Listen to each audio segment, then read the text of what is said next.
जय Shri Ram to all. आज का हमारा टॉपिक है स्केलर एंड वेक्टर क्वांटिटी। तो सबसे पहले हम देखेंगे कि फिजिक्स में बहुत सारी हम क्वांटिटीज़ के बारे में डिस्कशन करते हैं, जैसे स्पीड के बारे में, वेलोसिटी के बारे में, डिस्टेंस के बारे में, डिस्प्लेसमेंट के बारे में, मास के बारे में, एक्सेलरेशन के बारे में। ऐसे बहुत सारी फिजिकल क्वांटिटीज़ होती हैं। तो वो फिजिकल क्वांटिटीज़ को हम इन जनरल दो भागों में डिवाइड करते हैं, क्योंकि ऐसा नहीं है कि केवल स्केलर और वेक्टर क्वांटिटीज भी होती हैं, क्योंकि टेंसर क्वांटिटीज भी होती हैं, जैसे मोमेंट ऑफ इनर्शिया और भी बहुत सारी होती हैं। लेकिन अभी हम क्या बात करेंगे, केवल बेसिक लेवल पे बात करेंगे, तो हम केवल दो भागों में उनको डिवाइड करेंगे इन जनरल। वो इसमें एक है आपका स्केलर और दूसरा है आपका वेक्टर। तो मैक्सिमम जो क्वांटिटीज होती हैं वो इन दोनों में से आ जाती हैं। ठीक है।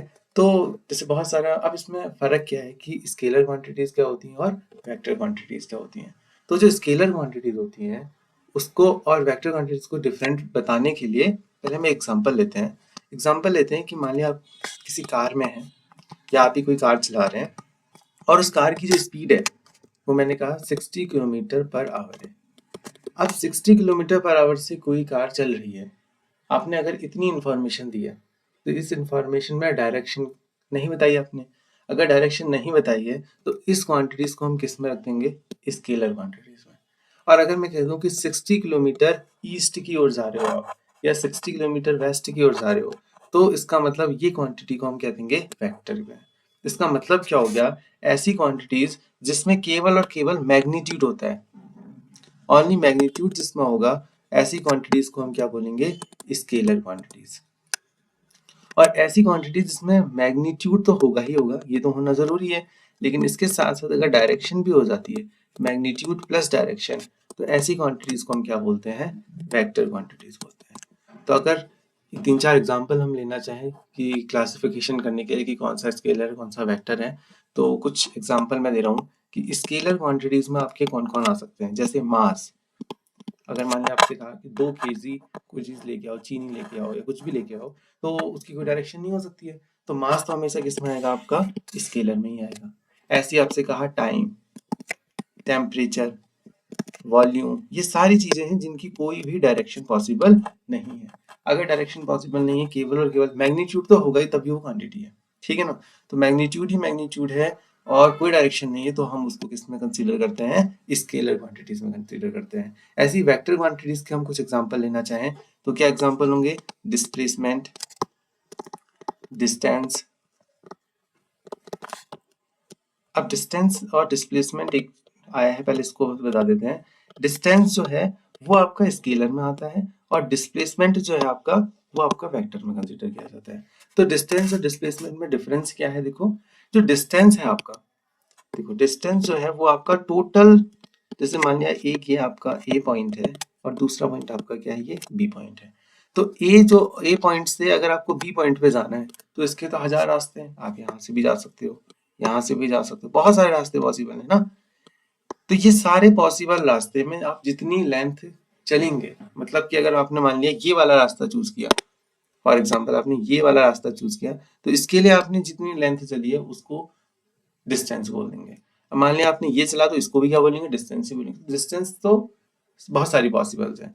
लेकिन अगर हम बात करते हैं आपका डिस्प्लेसमेंट की, तो डिस्प्लेसमेंट क्या होता है, the minimum distance between A and B. और जो मिनिमम डिस्टेंस हो सकती है वो केवल क्या हो सकती है, स्ट्रेट लाइन हो सकती है।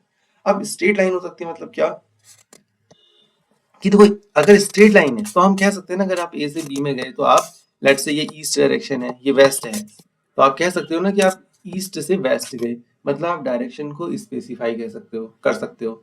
तो अगर आप डायरेक्शन को स्पेसिफाई कर सकते हो, तो वो क्वांटिटी किस में आ जाएगी, आपकी वेक्टर में आ जाएगी। और ये डेफिनेशन किसकी है, the minimum distance between initial and the final point, ये आपकी डेफिनेशन है डिस्प्लेसमेंट की। इसलिए जो डिस्प्लेसमेंट है वो किस में कंसीडर किया जाता है, वेक्टर में किया जाता है।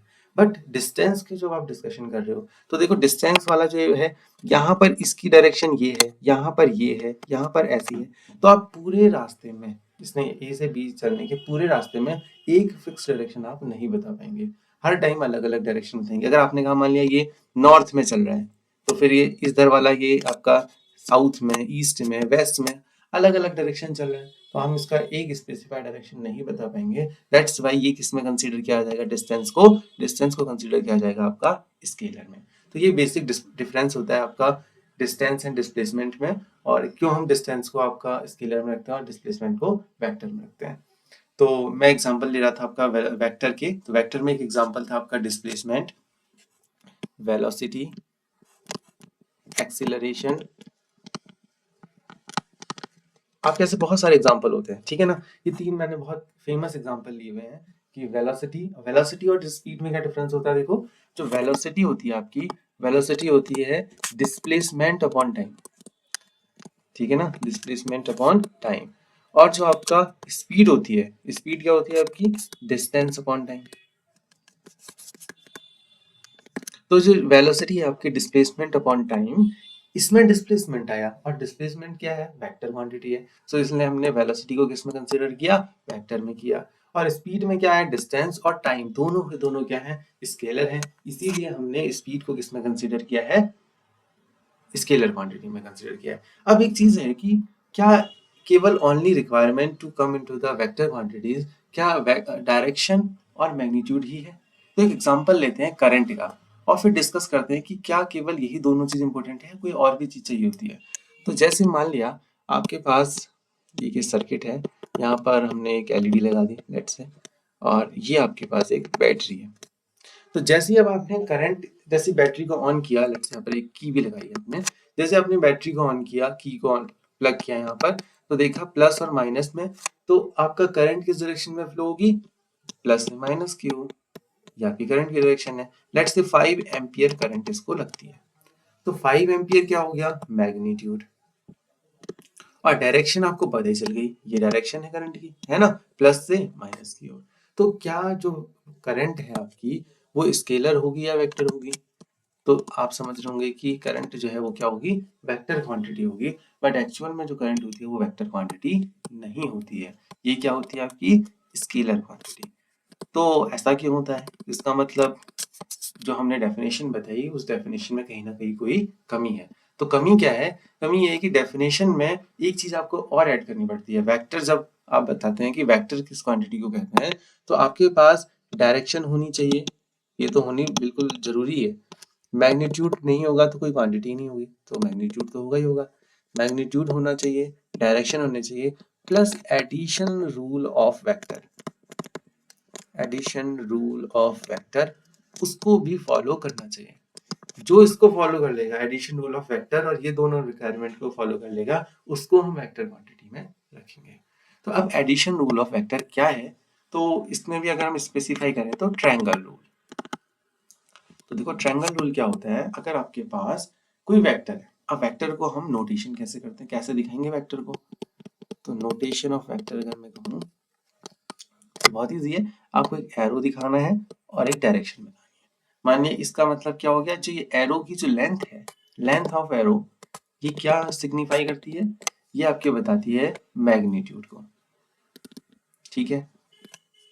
और जो एरो है वो, जो ये एरो है ये किसको बताता है, आपका डायरेक्शन को बताता है। तो हमने मैग्नीट्यूड और डायरेक्शन दोनों बता दी, तो किस में कंसिडर हो गया, ये नोटेशन किसका हो गया, वेक्टर का नोटेशन हो गया, ठीक है ना। तो ये तो आपका किसी एक वेक्टर का नोटेशन है। और वेक्टर के बारे में बहुत अच्छी बात यह है कि आप किसी वेक्टर को, लेट्स से मैंने यहाँ एक वेक्टर बनाया है, ये इसी वेक्टर को आप किसी दूसरी जगह ले जा सकते हो, बट शर्त ये है कि ये वेक्टर जिस डायरेक्शन में है वैसा ही रहना चाहिए। मतलब ये अगर मैं ए वेक्टर इसको दिखा रहा हूँ, तो अगर इस वेक्टर को आपको कहीं और शिफ्ट करना है अपने काम के लिए, तो आप बिल्कुल एज इट इज इसको शिफ्ट कर सकते हो, बट इसकी डायरेक्शन क्या रहनी चाहिए, यही रहनी चाहिए। डायरेक्शन क्या रहनी चाहिए, कहीं भी शिफ्ट कर लो, बट डायरेक्शन एंड मैग्नीट्यूड क्या रहना चाहिए, सेम रहना चाहिए। मतलब मैंने जितने फिगर बनाए हैं अभी तक, ये सभी क्या है, एक ही वेक्टर को शो कर रहे हैं, ठीक है ना। अब क्या है, अगर मैं बात करूँ कि एडिशन रूल, तो एडिशन रूल हम यहाँ पर डिस्कस करते हैं कि कैसे वेक्टर का एडिशन रूल होता है। तो आपका ये एक वेक्टर लिया मैंने, और लेट से बी वेक्टर मैंने ये ले लिया। अब इन दोनों वेक्टर को हमें क्या करना है, ऐड करना है। तो ट्रायंगल रूल क्या बोलता है, ट्रायंगल रूल बोलता है कि आपका एक वेक्टर की क्या होना चाहिए, हेड होना चाहिए, इसको बोलते हैं हेड, और ये दूसरा क्या होना चाहिए, एक वेक्टर का क्या होना चाहिए, टेल होना चाहिए। उनको आप ऐड करेंगे। तो हमने क्या किया, लेट से ये एक वेक्टर ले लिया, इसका ये हेड हो गया, और दूसरे वाला जो नीला वाला वेक्टर था इसको मैंने ये ले लिया, दिस इज ए वेक्टर, ये बी वेक्टर। तो देखो एक का हेड, बी वाले का हेड, और ए वाले की टेल यहाँ पर क्या करिए, मैच करिए, और ऐसा ही होना चाहिए, अदरवाइज आपका वेक्टर एडिशन रूल नहीं लगेगा। तो रिजल्टेंट क्या होता है, ये आपका क्या होता है रिजल्टेंट, जिसको हम बोलते हैं सी वेक्टर, और C vector is equal to हो जाएगा ए वेक्टर प्लस बी वेक्टर। ठीक हो गया। अब एक दो एग्जांपल और कर लेते हैं तो आपको कंफर्म हो जाएगा कि वेक्टर रूल कैसे हम करते हैं। देखिए मान लिया ए वेक्टर हमने ये ले लिया, ए वेक्टर, और बी वेक्टर ऐसी कोई रैंडम हमने ले लिया, लेट्स से ये वेक्टर ले लिया बी वेक्टर। तो अब इनको हम ऐड कैसे करेंगे, तो सिंपल सा रूल है, एक वेक्टर का क्या लेना है आपको, हेड लेना है, और दूसरे का क्या लेना है, टेल लेना है। तो मैंने मान लिया ये बना दिया ए वेक्टर, लेकिन ध्यान क्या रखना है कि वेक्टर जैसे जिस डायरेक्शन में ऐसा यहाँ है ना, इसकी जो डायरेक्शन है इस वेक्टर की, ठीक वैसे ही डायरेक्शन यहाँ है, इसको आप टेढ़ा नहीं कर सकते, बस यही ध्यान रखना है। बाकी आप शिफ्ट करने में कोई दिक्कत नहीं है, टेढ़ा नहीं कर सकते। तो ये ए वेक्टर हो गया, और बी वेक्टर की हेड इससे कनेक्ट होनी चाहिए। तो बी वेक्टर हम कैसे करेंगे, देखो ये बी वेक्टर कर दिया हमने, इसको मिटा लेते हैं अभी।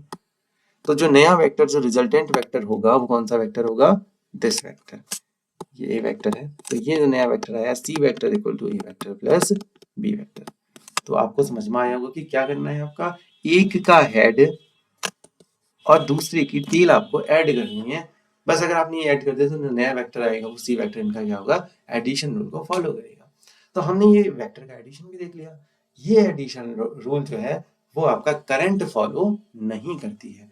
अगर करंट इसको फॉलो करती तो करंट भी किस में काउंट हो जाती, आपकी वेक्टर क्वांटिटी में। तो करंट के साथ ऐसा पॉसिबल नहीं है कि अगर आपसे यहाँ का करंट का वेक्टर और ये करंट का वेक्टर और ये वेक्टर इसका सम के इक्वल करंट में नहीं होता। इसीलिए करंट अगर इस रूल को फॉलो नहीं करती है तो इसलिए हम करंट को वेक्टर क्वांटिटी नहीं मानते हैं। करंट क्या होती है, स्केलर क्वांटिटी होती है। तो एक जनरल आइडिया था आपका स्केलर और वेक्टर क्वांटिटी में। अब इससे आगे हम वेक्टर को कैसे हम रिजॉल्व करते हैं, क्योंकि जनरली हम ज्यादा किसके बारे में डिस्कशन करेंगे, अब वेक्टर के बारे में, क्योंकि स्केलर में तो डायरेक्शन है ही नहीं, केवल मैग्नीट्यूड है। तो इसलिए सबसे ज़्यादा डिस्कशन होगा आपका वेक्टर के बारे में। फिर वेक्टर के ट्रिपल प्रोडक्ट और आपके क्वाड्रुपल प्रोडक्ट, इन सब के बारे में डिस्कशन हम नेक्स्ट वीडियोस में करेंगे। जय सिया राम टू ऑल।